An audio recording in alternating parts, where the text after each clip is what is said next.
So we come to the Palamite controversy. We could say that the first half of the Hesychast controversy takes place between 1337 and 1347, when we have as the two protagonists St. Gregory Palamas and Balaam the Calabrian.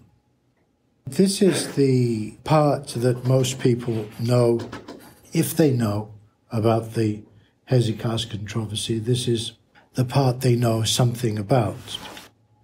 The dispute between Balaam and Palamas could be described as a debate over the correct interpretation of Dionysius the Areopagite. This gives us a clue as to the centrality of the Areopagite in Orthodox tradition. We'll come back to this point in our conclusions. But for now, we can say that Balaam's view of Dionysius is one of philosophical theologian, while Palamas sees Dionysius as a mystical theologian. In other words, that his writings are based on direct mystical experience of the divine. Furthermore, in answering the question, is direct experience of God possible in this life, Balaam would answer, only through acts and symbols is experience of God possible, while St. Gregory would say, yes, direct experience of God is certainly possible in this life. St. Gregory's life may be divided into three main stages. From 1317 to 1338, we have the years of monastic seclusion on Mount Athos, where he spent most of his time in a skete. From around 1325, we have the Turkish encroachments, when he is obliged to leave Athos.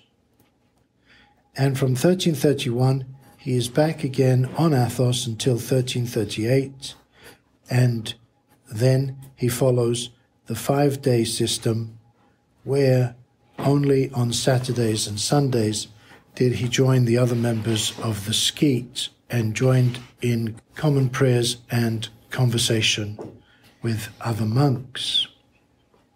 From around 1334, in Palamas's third year at the hermitage of St. Sabas, which belongs to the great Lavra of Athanasius of Athos, he begins to write his Entry of the Virgin into the Temple, where the Theotokos is put forward as the archetype of mystical ascent. And you might like to compare this to the employment of Moses as the prime example of mystical ascent and perfection, as seen, for example, in Clement of Alexandria, Gregory of Nyssa, as well as Dionysius the Areopagite. The second stage of St. Gregory's life, the second period, is from 1334 to 1341, and this then is the period which ends with the defeat of Balaam in the first of the three famous councils. The Council of 1341, which had two phases, June and August, during which time Andronicus III, Palaiologos, died. Balaam, of course, was Palamas's chief theological opponent. He seems to have been influenced somewhat by post-Augustinian theology. Sufficient attention to this question, the influence of the post-Augustinian theological tradition, was not given in his introductory study to Palamas by Meyendorff. And Romanides critiques Meyendorff about this quite severely. The Council of 1347, the second of the three councils, had Gregory Akindinos as Palamas's opponent. And Gregory had been a disciple of Palamas and a friend, but he agreed with Barlaam on the question of the essence-energy distinction. And he agreed with Palamas on the question of hesychastic prayer. So Akintinos accepted the prayer of the Athonite monks, but rejected Gregory's claim that the essence-energies distinction is a traditional distinction found in the Fathers and in the Scriptures. Akintinos first tried to broker a compromise between Barlaam and Palamas, and then he sided with Palamas against Barlaam, and finally he broke with his former teacher when he saw that Palamas placed tremendous emphasis on the dogmatic significance of the essence-energies distinction. Akintinos avoided being condemned as a heretic after agreeing to accept the prior decisions of the 1341 Council. Then we have the Council of 1351 with Nicephorus Gregoras as the main theological opponent, and this took place on the 28th of May in 1351 and had two phases. Now, after this, it was actually during this time and after, we have what we call the episcopate, when Palamas had become Metropolitan of Thessalonica, up to his death on November the 14th, 1359. The interesting thing is that despite the differences in background, the three theological opponents, the arguments against Palamas, had certain common presuppositions. And this is because ultimately what they were arguing on the basis of was philosophy about God, which is not the same thing as theology. So three main issues may be identified. One is the knowledge of God, the question of how do we know God? What do we know of God? And so forth. Secondly, the question of the vision of God, the role of the vision of God. What is the vision of God? And what role does it play in the life of the Christian? And the third question has to do with the role of the body. The role of the body in the spiritual life. The role of the body in the Christian life. The sanctification of the body. The place of the body in the life to come.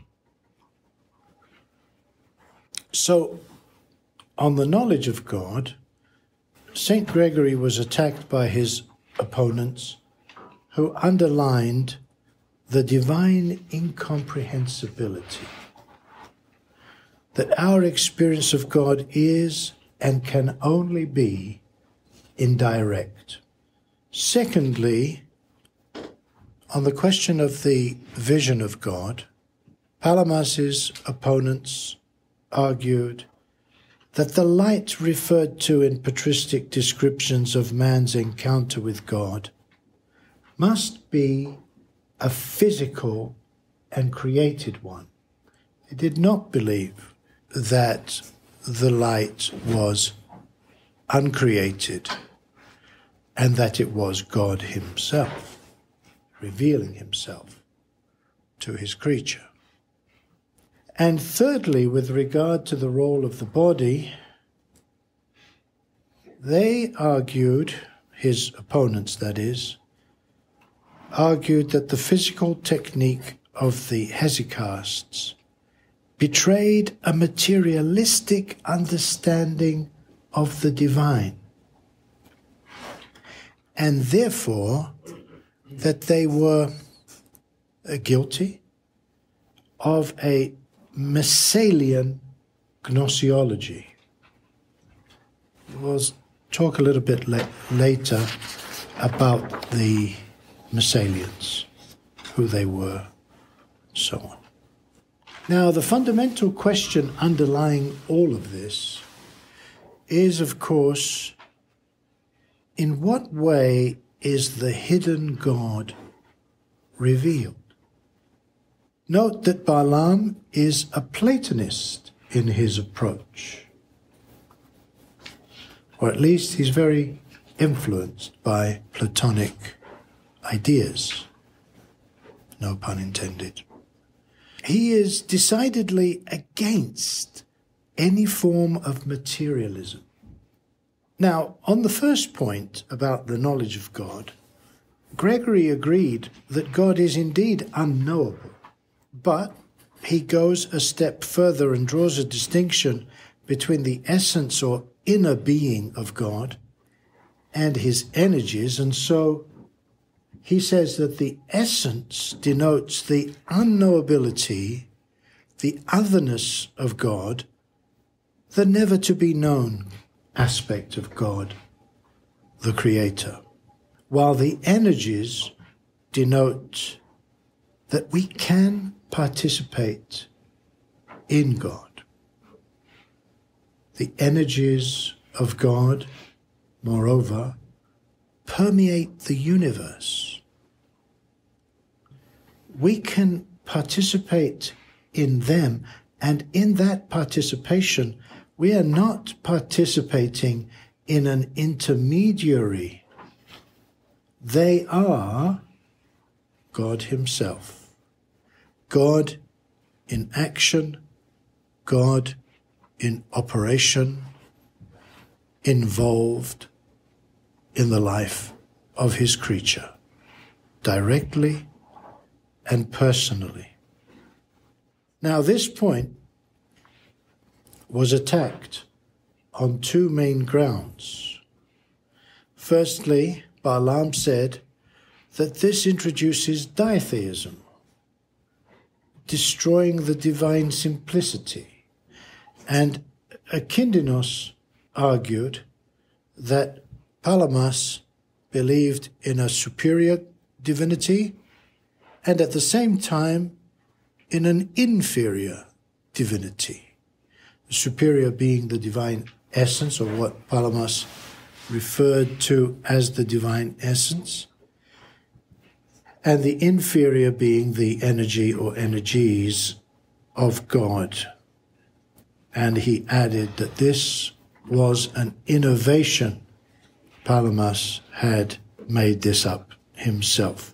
And Western critics of Palamas continue to use both of these arguments against the simplicity of God, and that there is a kind of ditheism at the best when insisting upon this essence-energies distinction. Though there are certain theologians in recent times, Roman Catholic and others, who do not see anything heretical in Palamas, and this is a major change in at least some of the theologians of the Roman Catholics, which is significant. So Palamas's answers: the doctrine of the Holy Trinity does not impair the Godhead. We do not say that the simplicity of God is impaired or diminished in any way by the doctrine of the Holy Trinity, and neither does the essence-energies distinction. Of course, to be absolutely clear about this, we should note that to this day, the West does not feel comfortable with the notion of Trinity, and the tri-personal being of God is a problem to the Western theological mindset, precisely because it's difficult to reconcile the three with the one, and so on. and they're dealing with the mystery of the Holy Trinity conceptually. How can that be reconciled? Very difficult. And St. Augustine himself goes to great pains in order to emphasize that everything is substance. Everything in God, God the Holy Trinity, is substance. Divine substance is one and three at the same time.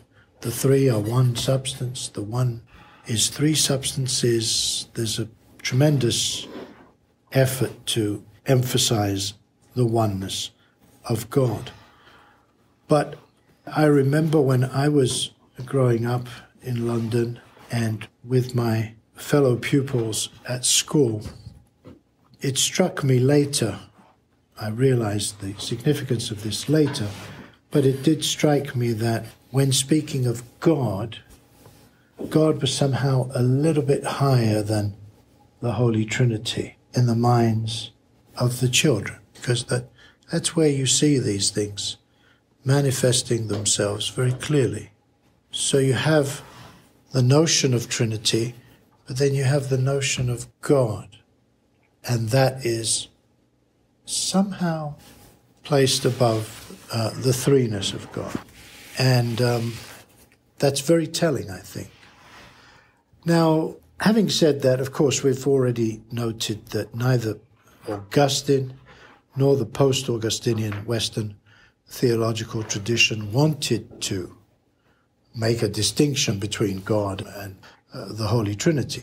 But the threeness and the oneness is a problem, and furthermore, the introduction of the human nature of Christ into the life of God, the Holy Trinity, is a further complication and a further problem in terms of this, I'll call it obsession on the philosophical understanding of the simplicity of God.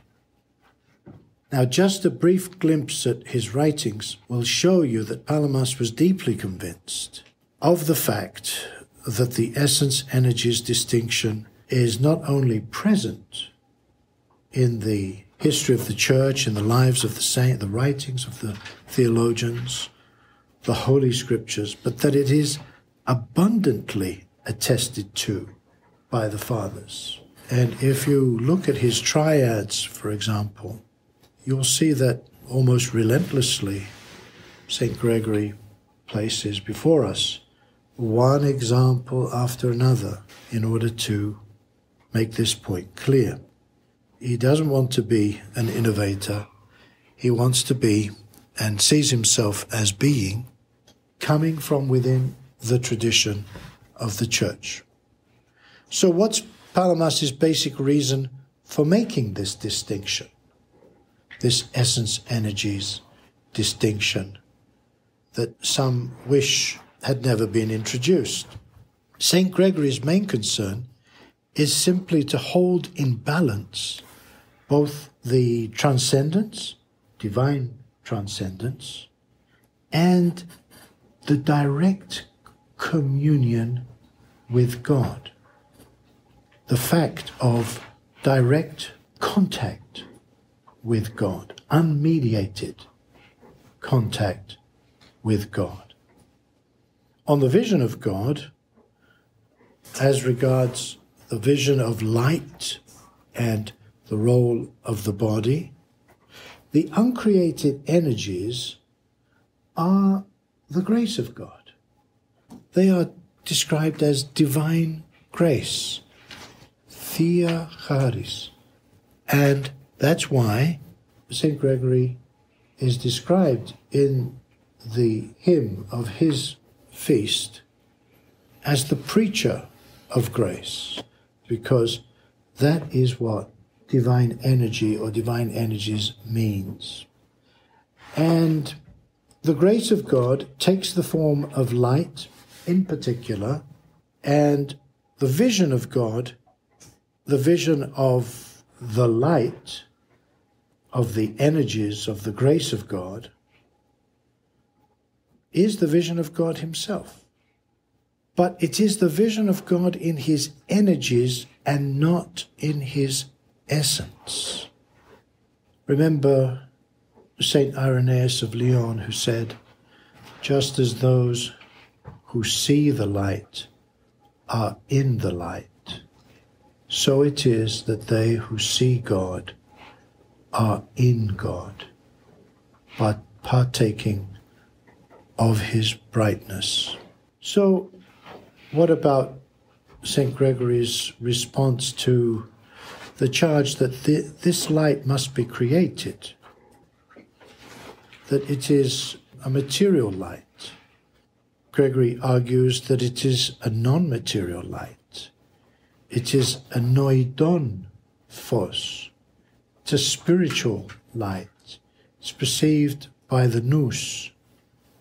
But bear in mind, even the nous by itself, in other words, unaided by the grace of God, cannot perceive this light, because the light is uncreated.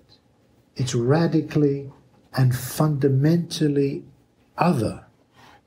So what is presupposed, what is required in order to experience the light is a transformation of the human being by God's grace, which enables us to behold the light of God. This is very different to saying that the nous is capable. The nous is capable of seeing God, but only when it is made capable by God, because by itself it is created and does not have that ability by nature. So the transfiguration of the human person, some say on Mount Tabor, and this is correct.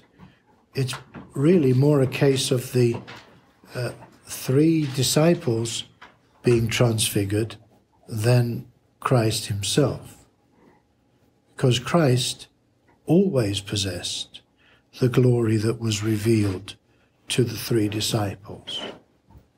He always possessed that glory, and those who could see him, were enabled to see him, would see him in that glory, because that is his pre-eternal glory.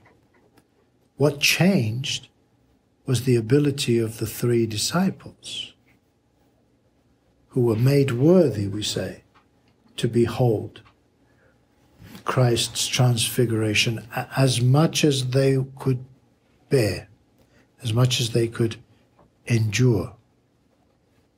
That's an important subject, and it's one that has a lot more to it. But for now, yes, the light is not an imaginary or symbolic light, the light of God, the light of Christ, the vision of light. And this is a very delicate distinction. The light, being the energy of God's nature or essence, the natural energy or essential energy of God, is the light of the essence of God. And still, it has a hypostatic character. It's difficult to say that it is a hypostatic light, but the mystery is that in and through Christ, the saints behold what they recognize as the light of Christ, the divine glory of Christ. And they can identify it with Christ himself, the hypostasis of Christ. And they distinguish between the one light and the 3 lights.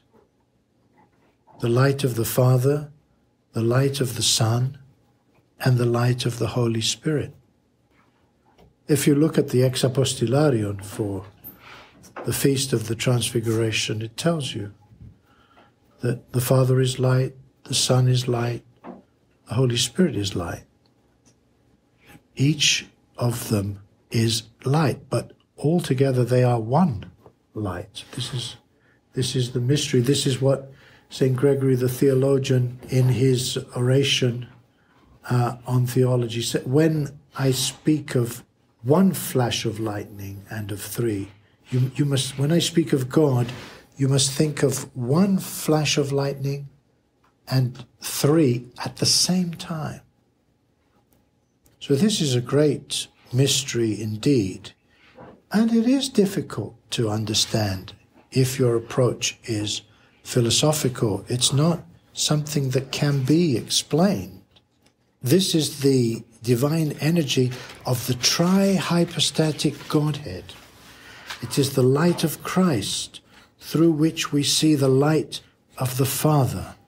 In thy light we shall see light.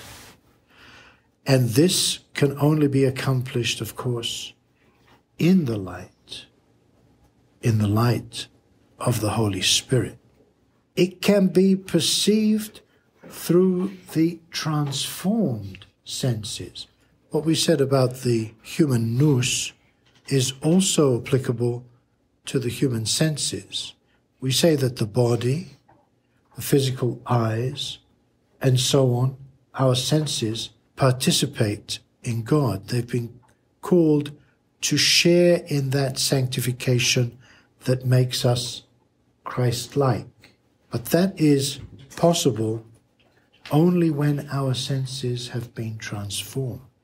So it is not a light of the senses.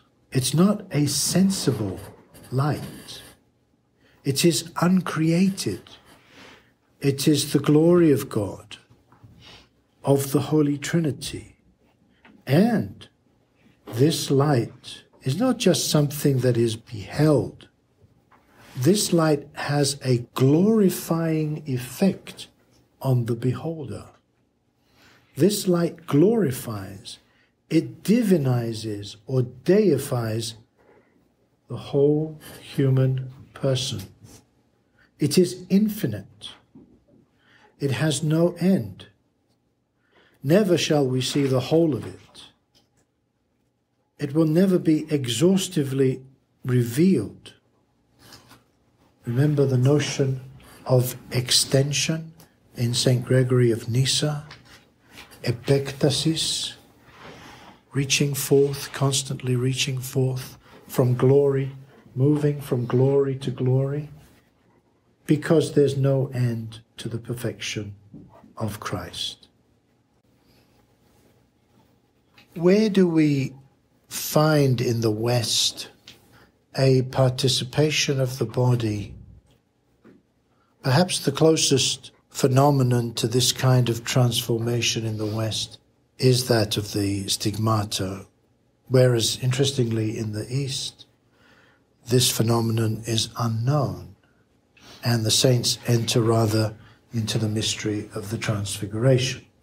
But according to the Magisterium, it's a spiritual vision, and I think that we're not really sure what to do with the body otherwise. But with the stigmata, you have manifested participation in the mystery of God, of Christ's passion. But as I said, this phenomenon is not known in the East.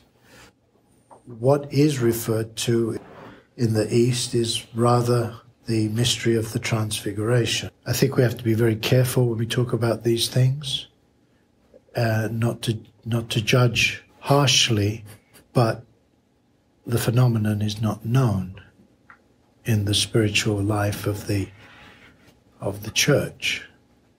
You know, one of the things that we do see in the spiritual life of the Church is that spiritual achievements in the life of the Orthodox Church, the greatest spiritual achievements are the ones that are least noticeable. They are least noticeable and they do not intrude upon others. They do not impose themselves on others. That's why early in the life of the Church, speaking in tongues, for example, gave way to other charisms. less imposing, more focused on following the humble way of Christ, and so on. So why do we point instead to the Transfiguration?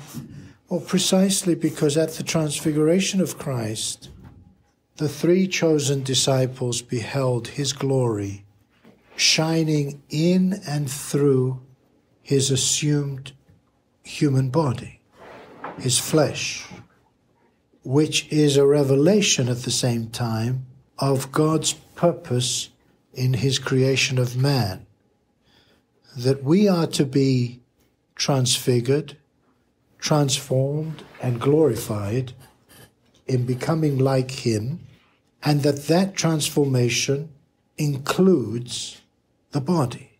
That's why we mention the Transfiguration. The Transfiguration is the most graphic representation of this teaching of the Church in the saving work of Christ. You could point to other events. The Ascension is also.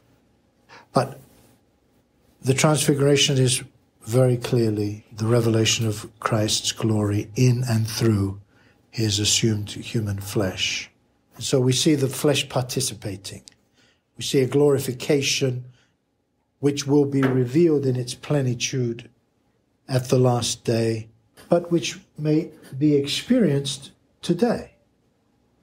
This is also what St. Gregory is saying, the direct, unmediated contact with God can be experienced by each and every one of us from this life. That's very important to understand. Don't forget, perhaps we do, because I don't know how familiar you are. In the Western ecclesiology, which is basically Franco-Latin ecclesiology, everything is, you don't have access to God, direct access to God. You have access to God through a wall of clerics. You have access to God through a wall of created symbols and sacraments. It's very difficult to explain to someone who's been Orthodox from the cradle how different the perspective is. That's why we speak of vicars. People who represent God, because you don't have that direct access. You have to go to or through God's representatives. This talk of direct, unmediated, what we had from, it's in all the fathers, but you see it very clearly in Maximus, in Simeon. Direct, unmediated experience of God and a glorification of the entire human person, which can be experienced even in this life. Because again, Latin ecclesiology will say, not yet. You are still in via, right? In the way. In patria, but in patria, in the kingdom, in the life to come. Everything is not yet. Well, it's not very inspiring, is it? Really? So you see the importance of that. Yes, the fullness comes in the life to come, but deification, divinization, glorification begins and can begin for each and every one of us from this life. Now, as far as the anti-Hesychast attack on the physical technique in prayer is concerned, it's most important for us to note that the physical technique is clearly based on the biblical view of human nature. Once again, it's a philosophical perspective coming from other traditions that influences this fixation on the spirit, exclusion of the body. The human person is a psychosomatic unity, we said before. anything that we do spiritually affects us physically. Anything we do physically affects us spiritually. And so the body is used in prayer. I think I've already mentioned how telling, although the Orthodox have more pews in their churches now than the West, but strictly speaking, you know, what does a pew do? It restricts your movement, right? It forces you to stand in a certain place, and it doesn't give you the space to make prostrations, and all the processions that we have in church are not so easy. The body shares together with the soul in man's communion with God. They cooperate together. But as we've said, and there is a technique. There is a technique that is used or recommended by some elders for their novices to help them in the early stages of acquiring the prayer of the heart. But, as we've said repeatedly, the technique as such is an aid to prayer for those who are advised to use it and who find it useful, but it's by no means compulsory. And it can only take you to a certain point, and then you have to let go, because there's no technique as such that will unite the nous with the heart again. Only the Holy Spirit can do that. So remember, Christianity is not a theory. It's about direct experience of God.